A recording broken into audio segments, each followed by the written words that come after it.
mga idol, ano masasabi nyo dito? Kung sakaling lumaban itong si Nonito Donaire dito kay Jonto Nakatani, ang champion sa Bantamweight Division dito sa WBC.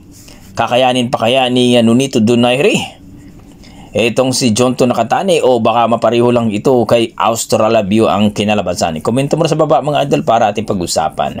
Well mga idol, dito tayo kay Cuadro Las Casimero na kung saan mga idol na talagang inaabangan ito ng ating mga boxing fans, lalo-lalo na ang mga Casimero fans mga idol, na kung saan nga ay Abril na ngayon, no? Marami nagsasabi na Mayo daw ang kanyang laban pero hindi pa naman inanunsyo. Pero ayon kay Cuadro Las Casimero, babawi daw tayo mga idol kapag siya na daw ang lumaban. Ibig sabihin yan mga idol, mayroon ang nilulutong laban. Well mga idol, alam naman natin na itong si Cuadro Las Casimero pag lumaban talaga ito ay sulit talaga. Kung baga bigay na bigay